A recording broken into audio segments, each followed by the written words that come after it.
वज़ीर आज़म शहबाज शरीफ से ईरानी वज़ीर ख़ारजा अब्बास अराग़ची की मुलाकात में ख़ित्ते की मौजूदा सूरत हाल और दो तरफ़ा ताल्लुकात पर तबादला ख़याल। नायब वज़ीर आज़म इसहाक़ डार और फ़ील्ड मार्शल आसिम मुनीर भी मुलाकात में मौजूद। ज़राए के मुताबिक अब्बास अराग़ची ने वज़ीर आज़म को ईरानी क़यादत के मौक़िफ़ से तफ़सीली तौर पर आगाह किया। ईरान ने मुज़ाकराती अमूर पर ख़दशात से मुतालिक पाकिस्तानी क़यादत को एतमाद में लिया। ज़राए के मुताबिक वज़ीर आज़म का ख़ित्ते में अमन व इस्तेहकाम के लिए सिफारती कोशिशों के फ़रोग़ पर जोर। पाकिस्तान और ईरान के दरमियान दो तरफ़ा ताल्लुकात और बाहमी ताउन बढ़ाने पर इत्तेफ़ाक़। ख़ित्ते में कशीदगी कम करने, मुज़ाकरात के तसलसल की अहमियत पर जोर दिया गया। पाकिस्तान ख़ित्ते में अमन के लिए हर मुमकिन किरदार अदा करता रहेगा, वज़ीर आज़म शहबाज शरीफ का ऐसा कहना था। ईरानी वज़ीर ख़ारजा अब्बास अराग़ची ने पाकिस्तान की सिफारती काविशों को सराहा। ज़राए का ऐसा बताना है कि दोनों ममालिक का अमन, इस्तेहकाम और बातचीत के जरिए मसाइल के हल पर इत्तेफाक हुआ। वज़ीर आज़म शहबाज शरीफ से ईरानी वज़ीर ख़ारजा अब्बास अराग़ची की मुलाकात में ख़ित्ते की मौजूदा सूरत हाल और दो तरफ़ा ताल्लुकात पर तबादला ख़याल किया गया।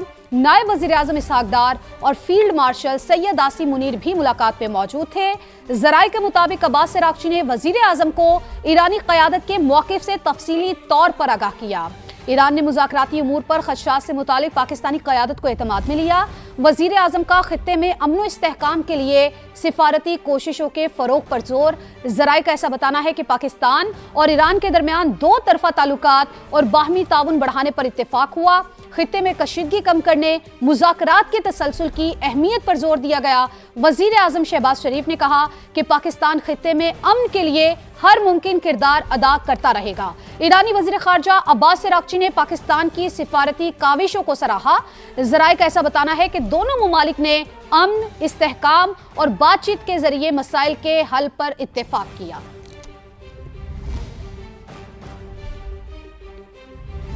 वफाकी दारुल हुकूमत इस्लामाबाद की अहम खबरें शामिल करते हैं रिपोर्टर्स कॉर्नर में, जहां समा के नुमाइंदे टीका खान सानी दीगर रिपोर्टर्स के साथ मौजूद हैं। टीका, बताइए। Welcome to Islamabad. इस वक्त रिपोर्टर्स कॉर्नर के साथ मेरे साथ स्पेशल कॉरेस्पॉन्डेंट समा के मौजूद हैं उस्मान खान और शकील अहमद, जो कि एक तो फाइनेंस की और पेट्रोलियम मसनूआत के हवाले से भी बड़ी इनकी नज़र है, और साथ साथ Usman Khan prime minister office को कवर करते हैं। इसके साथ साथ दफ्तर खारजा और तमाम हुकूमती अमूर को देखते हैं। इनसे बात करते हैं। शहर इक़्तिदार पे पूरी दुनिया की नज़रें हैं और इस्लामाबाद की जो नज़रें हैं वो इस वक्त तेहरान और वाशिंगटन पे हैं, और यकीनन अच्छी खबरों की उम्मीद है। आज जो डेलीगेशन यहाँ पहुँचा है, भरपूर तरीके से मुलाकातें तो हो रही हैं, लेकिन ये बायलैटरल मुलाकातें हैं। अभी तक कंफर्म नहीं हुआ कि यही डेलीगेशन इस दौरे के दौरान मुलाकात करेगा या फिर नेक्स्ट जो विज़िट है उसमें ये मुलाकात होगी। लेकिन ये भी इतलात है कि अमरीकी जो डेलीगेशन है वो यहाँ पहुँच रहा है। इस वक्त जो डेलीगेशन ईरान का यहाँ मौजूद है, उनकी मुलाकात हुई है वज़ीर आज़म और फील्ड मार्शल सैयद आसिम मुनीर से अलग अलग भी, और इसके साथ साथ वफूद की सूरत में भी। उस्मान खान, जो हाई लेवल मीटिंग्स हो रही हैं, आप क्या देखते हैं? इससे कोई नतीजा खेज़ चीज़ें निकलेंगी और कोई मुज़ाकरात की तरफ चीज़ें बढ़ेंगी? बहुत शुक्रिया टीका साहब। इस वक्त जो आलमी सिफारतकारी की जो उम्दा मिसाल है, वो पूरी दुनिया की नज़रें इसीलिए इस्लामाबाद के ऊपर लगी हुई हैं, और दोबारा से एक्टिविटीज़ जो है वो शुरू हो गई हैं। कल शाम के बाद से हमने देखा कि जब अब्बास अराग़ची अपने वक्त के हमरा इस्लामाबाद पहुँचे थे, तो उसी वक्त से उनकी मुलाकातें जो हैं हो रही थी। और अब आखिरी मुलाकात जो इस वक्त भी जारी है, जब हम गुफ्तगू कर रहे हैं, वो वज़ीर आज़म हाउस में अब्बास अराग़ची और उनका डेलीगेशन मौजूद है। डिप्टी प्राइम मिनिस्टर वहाँ पर मौजूद हैं, फील्ड मार्शल सैयद आसिम मुनीर उस मुलाकात में शरीक हैं। तो ये मुलाकातें जो हैं यकीनी तौर पर एक आउटकम इसका ज़रूर निकलेगा। उसकी वजह ये है कि आपने देखा इस्लामाबाद में पहला दौर हुआ मुज़ाकरात का, और वो बराह रास्त दौर था जिसमें पाकिस्तान ने दोनों फ़रीक़ैन को मेज़ के ऊपर बिठा दिया था। अब दोबारा से एक और एफ़र्ट हुई है, और फिर चूँकि अमेरिकन और पूरी दुनिया का मीडिया इस वक्त इस्लामाबाद में मौजूद है, और उस वक्त तक मौजूद रहेगा जब तक कि इसका आउटकम कोई नहीं निकलता। तो जो आपका सवाल था, तो यकीनी तौर पर जो ईरान के ख़दशात हैं, जो तहफ़्फ़ुज़ात हैं, या जो अमेरिका के आगे डिमांड रखी जा रही है, वो तमाम की तमाम पहले पाकिस्तान के सामने रखना और उसको डिस्कस करना बहुत ज़रूरी था। इसीलिए ईरान का जो डेलीगेशन यहाँ पर आया, और वो पाकिस्तानी क़यादत के साथ मुलाकातें कर रहा है। जो अमेरिकी क़यादत के साथ मुज़ाकराती अमल में उनको जो ख़दशात नज़र आ रहे हैं, या जो अमेरिका से मुज़ाकरात में उनको जो मुतालबात होंगे, वो पाकिस्तान के वज़ीर आज़म और फील्ड मार्शल के सामने रख दिए गए हैं। अब किस तरह से अमेरिका के साथ डील करना है, ये ज़ाहिर है पाकिस्तान की क़यादत, जो कि इस वक्त मसालिहत कार के तौर पर सामने आई है, ये अब वो डील करेंगे, क्योंकि ईरानी वज़ीर ख़ारजा ने मॉस्को भी जाना है, उसके बाद मस्कत भी जाना है। तो ये जो दूसरा दौर है, ये मुझे लगता है कि ये थोड़ा सा वसीअ तर मुशावरत में चूँकि ये मरहला दाखिल हो गया, तो ये प्रोलॉन्ग भी हो सकता है। आज सुबह के बारे में ये बताया गया था कि जो अमेरिकी डेलीगेशन है वो भी स्टैंड बाई पे है और पाकिस्तान के लिए रवाना किया जा सकता है। तो अभी अगर हम टाइम देखें तो मेरा ख्याल है उनका वहाँ पे ऑफिस टाइम अब शुरू होने वाला है।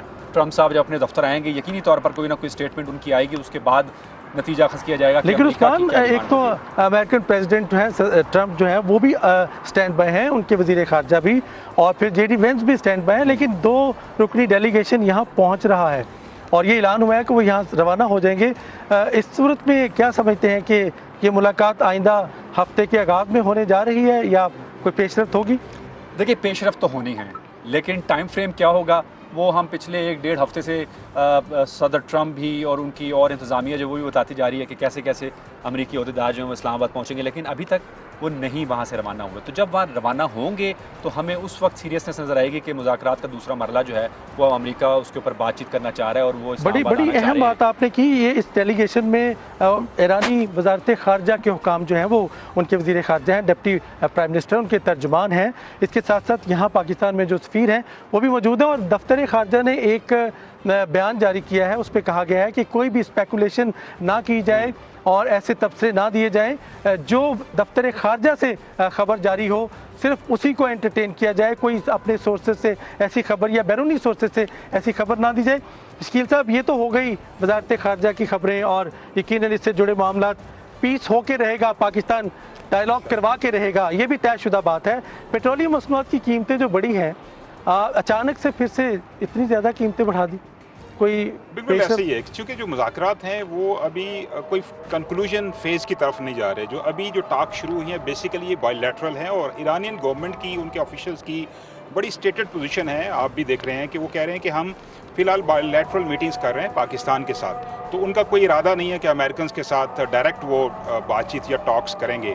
तो जो स्केजुअल अनाउंस हुआ है ईरानियन डेलीगेशन का, उन्होंने मॉस्को जाना है, ओमान जाना है, तो हो सकता है कि अमेरिकन डेलीगेशन के यहाँ पहुँचने से पहले पहले ईरानियन डेलीगेशन जो है वो यहाँ से मॉस्को के लिए रवाना हो चुका होगा, क्योंकि जैसे उस्मान बता रहे थे कि टाइम जोन का डिफरेंस है, अमेरिका में 9 बज रहे होंगे तो हमारे यहाँ अभी 5 से ऊपर का टाइम हो गया। तो इसी तरह अब लेकिन जो जितना ये प्रोलॉन्ग होगा ना उतना ही ज़्यादा पूरी दुनिया के लिए मसाइल क्रिएट अच्छा, क्या समझते हैं पेट्रोलियम मसनूआत की कीमतें बढ़ी क्यों हैं? बड़ी इसलिए है कि चूंकि एक सेटलमेंट नहीं हो रही, गैर यकीनी की सूरत हाल है, हुकूमत पाकिस्तान भी एग्जॉस्ट हो गई है। वफाक और सूबों ने मिलकर कोई 400 अरब रुपये का बंदोबस्त किया था आवाम को रिलीफ देने के लिए, टारगेटेड सब्सिडी के लिए, लेकिन चूंकि अब 1 महीने से ज़्यादा अरसा गुजर चुका है तो अब हुकूमत के पास इतने वसाइल नहीं है। पेट्रोलियम मिनिस्टर जो कह रहे थे ना, बायलैटरल जो हमारे जो पार्टनर्स हैं ये उनकी तरफ से दबाव है और आलमी कीमतें बढ़ रही हैं, इसलिए तो वो सीधा सीधा IMF है, उन्होंने नाम नहीं लिया। IMF ने कहा कि आप लोगों को डायरेक्ट पास ऑन करें, लेकिन एक इंतहाई अहम रिपोर्ट भी आई है UNDP की, टिका सानी साहब के, वो कह रहे हैं कि जितना प्रोलॉन्ग होगा ना ये वॉर, कोई 3 करोड़ 25 लाख लोग पॉवर्टी के अंदर जा रहे हैं और across the region, specially Middle East, और इनको सिर्फ कैश ग्रांट देने के लिए $6 बिलियन दरकार होंगे। आप अंदाज़ा लगाएं कि $1 अरब से ज़्यादा की बंदोबस्त पाकिस्तान में फेडरल और प्रोविंशियल गवर्नमेंट ने किया, लेकिन पूरी दुनिया में $6 बिलियन चाहिए होगा, स्पेशली और मिडल ईस्ट रीजन के अंदर। और 3 फ्रंट के ऊपर ये शॉक है। सबसे पहले एनर्जी की प्राइसेस, अफोर्डेबिलिटी, दस्तियाबी, फिर फूड प्राइसेस बढ़ गई हैं, और नंबर 3 GDP ग्रोथ, माशी तरक्की तमाम मुल्कों की मुतासर हो रही है। तो जितना ये जल्दी चीज़ें जो है वो कंक्लूड होंगी उतना ही पाकिस्तान के अंदर भी और बाकी रीजन में भी लोगों को रिलीफ मिलेगा। अदरवाइज आप देख रहे हैं कि जितना प्रोलॉन्ग होगा ये पेट्रोलियम प्राइसेस मजीद बढ़ने का खदशा है। रात को आप बड़ी अच्छी तैयारियां बता रहे थे इस्लामाबाद में, सिक्योरिटी अरेंजमेंट, तो उस्मान खान आप ज़रा बताइएगा जल्दी से, टाइम बड़ा मुख्तसर है, क्या सिक्योरिटी अरेंजमेंट्स है इस्लामाबाद में इस वक्त? मामलात ज़िंदगी चल रहे हैं, कहाँ कहाँ रास्ते बंद हैं? देखिए, जो तैयारियां थी इस्लामाबाद को बंद करने की या मेहमानों की आमद के मौके के ऊपर, जो इंतज़ामात हैं वो बहुत शानदार हैं, और उस थोड़ी बहुत लोगों को मुश्किल है। अब जैसे हम जहाँ पर खड़े हुए हैं, ब्लू एरिया इस वक्त यहाँ पर बंद है, दिहाड़ीदारों को मुश्किल हो रही है, लेकिन कोई बात नहीं कर रहा, कोई अगेंस्ट बात नहीं कर रहा। उसकी वजह ये है कि अगर तो किसी जमात का एहतजाज होता तो यकीनी तौर पर सिचुएशन कुछ और होती। इस वक्त पाकिस्तान का मामला है, पाकिस्तान की इज़्ज़त का मामला है, तो इसलिए कॉम्प्रोमाइज़ कर रहे हैं लोग भी। ये बड़ी खुशी की बात है कि तमाम लोग जो है इस इंतज़ार में कि ये मामला जल्दी से वाइंड अप हो जाए, लेकिन चूँकि सिफारतकारी ये T20 मैच नहीं है कि चौके छिक्के लगाए और आपने अपनी इनिंग्स की पूरे चले गए। ये तो टेस्ट मैच है, आपको टुक टुक खेलना पड़ेगा उस वक्त तक जब तक कि इत्तेफाक राय नहीं आप करवा लेते हैं। और सबसे बड़ी जिम्मेदारी इस वक्त पाकिस्तान की है, क्योंकि आप उनको बिठा रहे हैं, आपने सालिस के तौर पे आप अपना किरदार अदा कर रहे हैं, तो सबसे भारी जिम्मेदारी सुलह सफाई करवाने वाले के ऊपर आती है, सालिस के ऊपर आती है। इसीलिए पाकिस्तान जो है वो बड़ा सोच समझ के कदम उठा रहा है, दोनों फरीकैन के साथ बातचीत करके उनके मुद्दे सुन के एक दूसरे को टेबल टॉक के ज़रिए ये मामला किसी तरफ पहुँचेगा। तो मेरा ये ख्याल है कि अगर अमेरिकन डेलीगेशन भी यहाँ आ जाता है और जिस तरह से पाकिस्तान के वज़ीर आज़म और आर्मी चीफ़ की तारीफ़ें की जा रही हैं, अभी भी की जा रही हैं, और अभी भी यही कहते हैं कि इस्लामाबाद ने बहुत अच्छा होस्ट किया और बहुत अच्छी मेज़बानी की है इस सारे मामले की। बाइख्तियार लोगों से मुज़ाकरात करेंगे और ये कहना है सदर ट्रंप का, और बाइख्तियार लोग यहाँ पहुँचे हैं बाइख्तियार लोगों के पास ही। और यकीनन इस्लामाबाद टॉक्स के हवाले से हुकूमत का जेस्चर तो आपने देख लिया, जो मेज़बानी की मिसाल हुकूमत पाकिस्तान कायम कर रही है। इस्लामाबाद के शहरियों की का जो किरदार है वो भी बेमिसाल इसमें है। इस्लामाबाद अगर बंद हो तो भी सब्र आज़मा वक्त में हुकूमत के साथ खड़ी है, और हर कोई चाहता है कि ये मुज़ाकरात कामयाब हों। पूरी दुनिया का अमन इस वक्त पाकिस्तान की कोशिशों के साथ जुड़ा हुआ है, और अल्लाह करे ये टॉक्स जो है वो कामयाब है और अगला हफ्ता सबके लिए अच्छा हो। इस्लामाबाद से इजाज़त दीजिएगा, बैक टू स्टूडियो। अधूरा था, कहीं अंडरपास का काम अधूरा था, तो ये मामला है क्या, इस पर बात करते हैं। काजी हसन और मोनिस अहमद हमारे साथ मौजूद हैं। मोनिस, सबसे पहले आप बताएं ये क्या है, ये जो रेड लाइन है, BRT रेड लाइन, इसको तो शहर की लाइफ लाइन कहा जा रहा था ना, ये क्यों बार बार ताखिर का शिकार हो जाती है? किरण, तरक्की हो रही है शहर में। हाँ, आपने इंट्रो में जो बोला, लेकिन थोड़ी देर बाद मैंने ये भी बोला शहरियों कि वो खत्म हो गई। को यही ख्वाब दिखाया जाता है कि ये तरक्की हो रही है। बुनियादी तौर पे ये BRT रेड लाइन की जो कहानी है ना 2022 में शुरू हुई थी, और ये पहला BRT मंसूबा था जो सिंध हुकूमत ने इनिशिएटिव लिया था, और टारगेट था 2 साल में मुकम्मल करने का 2024 में। लेकिन बदकिस्मती जो शुरू हुई वो सबके सामने है। यूनिवर्सिटी रोड हो, मौसमियात हो या मरीर के इलाके हो, 2 साल से अब ज़्यादा का अरसा हो गया, 2026 में हम खड़े हुए हैं। ये मुकम्मल होना तो दरकिनार, अब इसकी लागत दुगने से भी ज़्यादा हो चुकी है। और दूसरी बात ये कि जिसका ड्यूरेशन था वो 4 साल पर हो गया है। ताज़ा तरीन इसमें खबर यह है किरण, जो कराची वालों को बहुत मायूसी या बहुत मुश्किल में डाले हुए हैं वो आदी हैं कि 2 दिन में, हाँ आदी तो हो चुके हैं बहुत सारी खबरों को लेके, 2 दिन पहले ही ठेकेदार जो लॉट 2 वो हिस्सा है जो मौसमियात से नुमाइश तक इसका हिस्से पे काम हो रहा था, सिंध हुकूमत ने बिल आखिर ADB एशियन डेवलपमेंट बैंक की जो इसमें मेन डोनर है उनकी शिकायत पे कॉन्ट्रैक्ट मनसूख कर दिया, क्योंकि कॉन्ट्रैक्टर उनके मुताबिक बहुत स्लो काम कर रहा था। बार बार उसको कहा गया, काम का पेस नहीं बढ़ाया गया। शहरियों को, लाखों यौमिया शहरियों को जो गुलशन इकबाल, गुलिस्तान जौहर और जो मुख्तलिफ करीबी इलाकों में रहते हैं उनको शदीद परेशानी का सामना है। तो बिल आखिर अब आप देखिए 4 साल बाद लॉट 2 के कॉन्ट्रैक्टर का कॉन्ट्रैक्ट मनसूख कर दिया गया। अब अहम तरीन सवाल ये कि नया कॉन्ट्रैक्ट कब मिलेगा, तो इंतज़ामिया से हमारी बात हुई है, उनका ये कहना है कोशिश कर रहे हैं कि 48 से 72 घंटों में, और जो सूबाई वज़ीर ट्रांसपोर्ट है शर्जील इनाम मेमन के भरपूर कोशिश कर रहे हैं कि हो जाएगी, लेकिन लगता नहीं है। और लगता यही है कि कराची के जो शहरियों की मुश्किलात हैं वो अभी ख़त्म नहीं हो रही। मैं इंटरप्ट करूँगा मोनिस को कि इन्होंने मुश्किल तो बताई है, लेकिन थोड़ा सा अगर हम आप ईज़ कर रहे हैं हुकूमत को, इसलिए क्योंकि ज़ाहिर है वो भी अपना मौक़िफ़ रखते हैं, और उनका मौक़िफ़ ये बार बार आता है कि हमें सबसे ज़्यादा इशू जो सिविक सर्विसेज हैं, ख़ास तौर पे गैस लाइन, पानी की, बिजली की, वो फेडरल सूबाई डोमेन में नहीं आते। तो उनका ये मौक़िफ़ है कि जी हमें उनकी वजह से मुश्किलात हैं, ये तमाम इनकी वजह से ताख़ीर हो रही, और फिर वो जो डॉलर के रेट्स ऊपर नीचे, वो ऊपर नीचे, जिसकी वजह से कॉन्ट्रैक्टर उनके जो मैं ये समझता हूँ थोड़ा सा आजी साहब की बात से मैं कोई इख्तिलाफ नहीं कर रहा। ये मसाइल तो रहे हैं कि आपकी जो कॉस्ट बढ़ी है वो डॉलर की जो फ्लक्चुएशन थी उससे बढ़ी है। यूटिलिटीज़ के मसाइल थे जो कि यूटिलिटीज़ ज़ेरे ज़मीन है, पानी की लाइन, गैस की लाइन। लेकिन काजी साहब आप नहीं समझते कि जब ये मंसूबा शुरू होता है ये सारी चीज़ों को मद्देनज़र रखा जाता है, ये सारी बातों को, यही मेरा सवाल है कि ये सारी चीज़ें तो पहले वक्त करने वाली होती है ना। 2 साल की डेडलाइन दी ही क्यों जाती है? अच्छा, आप मुझे इसके साथ साथ करीमाबाद, बिल्कुल इसके साथ साथ आप मुझे करीमाबाद अंडरपास का भी बताएं, उसके साथ क्या हुआ है? BRT रेड लाइन का तो चलने बताया मोनिस ने, वो उसका काम क्यों अधूरा है? करीमाबाद अंडरपास भी BRT की तरह एक भयानक ख्वाब बनता जा रहा है अवाम के लिए। उस पर काम शुरू हुआ और बड़े एक्सपर्ट हमारे ये मोनिस साहब, मैं बताता हूँ उसमें मैं असल में KDA ने ये मंसूबा बनाना शुरू किया था और इसका भी लगभग हाल वही है, लेकिन ये छोटा मंसूबा, जाहिर सी बात है 1.1 किलोमीटर का मंसूबा था। करीमाबाद आप भी जाती है, ख़वातीन की मार्केट है मेन, वहाँ पे ट्रैफिक जैम के मसाइल थे, वहाँ पे शुरू किया, शदीद है वहाँ ट्रैफिक शदीद का मसाइल अंदर। थे। यकीनी तौर पे उसी को केटर करने के लिए सिंध हुकूमत ने ये मंसूबा शुरू किया था 2023 में। एक साल में मुकम्मल होना था। यहाँ भी कहानी मुख्तलिफ नहीं है। 1 अरब 32 करोड़ रुपए इसकी इनिशियल कॉस्ट थी, अब 3 अरब 80 करोड़ रुपए कॉस्ट हो चुकी है किरण। 3 साल से जायद का वक्त हो चुका है। मोनिस, हम दोनों मिलके जरा इस पे खादी साहब ले लेते हैं ना, अब आप जी, बताएं हमें। ये तमाम चीज़ें जो इशू यकीनी तौर पे जब भी सामने आते हैं जब किसी भी शहर का एक जामे मुकम्मल मास्टर प्लान, बिल्कुल सही बात। अब तक तकरीबन 6 मास्टर प्लान, तकसीम से पहले 2 मास्टर प्लान 1922 में बना था जिस पे मुकम्मल अमल दरामद हुआ। और आज कराची की जो नज़र आ रही हैं आपको शहरें और ये तमाम उस प्लान के। फिर 1946 में बना था, लेकिन क़याम पाकिस्तान के बाद फिर 51 में बना, फिर 74 में बना, फिर 2000 में बना, फिर 2007 में बना मास्टर प्लान, लेकिन आज तक मुकम्मल तो अमल। ये सवाल मैं आप दोनों से पूछूंगी, जब पुराने मास्टर प्लान पे काम नहीं होता तो ये नए मास्टर प्लान क्यों बन जाते हैं? मोनिस, पहले आप बताएं, फिर मैं काजी। देखिए, लास्ट जो मास्टर प्लान था ना वो 2020 में था, मास्टर प्लान 2020, लेकिन उस पर भी जिस तरह माजी में मास्टर प्लान पे अमल दरामद नहीं हुआ।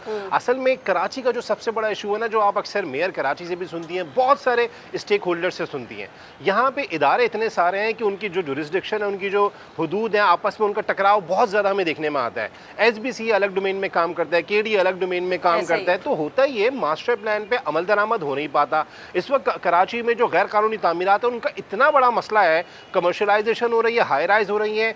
आपको एक बहुत अहम नुकता, कच्ची आबादियाँ बढ़ती जा रही हैं, मुनज़्ज़म आबादी होने ने मोर देन 60% कराची जो है कच्ची आबादियों की तनाजुर में फैल रहा है। मुनज़्ज़म तरीके से आबादी बन नहीं रही है। शहर है, इतने बड़े तो मुल्क होते हैं। कराची, आपने बिल्कुल सही कहा, कराची एक मुल्कों के बराबर है, लेकिन कोई भी मुल्क तरक्की याफ्ता उसकी पहचान उसके इंफ्रास्ट्रक्चर, उसके मास्टर प्लान पे। और अगर अभी ये तमाम मास्टर प्लान जो साथ के साथ थे वो मुकम्मल ही नहीं हुए थे कि 8वां मास्टर प्लान 2047 का आगाज़ हो चुका है। यही मैंने आपसे जी, सवाल किया उसका ना कि आगाज़ हो पुराने चुका नहीं होते, नए है, क्यों बन पुराने जाते नहीं हैं? बने। और इस पे ये कोई करोड़ों रुपए के नहीं बनता मास्टर प्लान, नहायत तवील अरसे के बाद अरबों रुपए का एक मास्टर प्लान बनता है। मतलब मेरा ये मानना है बहैसियत सहाफ़ी, अगर किसी भी एक जामे मास्टर प्लान पे अमल दरामद मुकम्मल तौर पे हो जाए तो सिविक इशू जो है ख़ास तौर पे वो हल हो सकते हैं, क्योंकि मास्टर प्लान में हल ना हो काजी हसन साहब तो कम तो हो, मगर ये तौर पे अगर हल ना हो तो बिल्कुल कम हो सकते हैं। क्योंकि मुझे याद है 74 के मास्टर प्लान के मुताबिक हमारे शहर का सबसे पढ़ा लिखा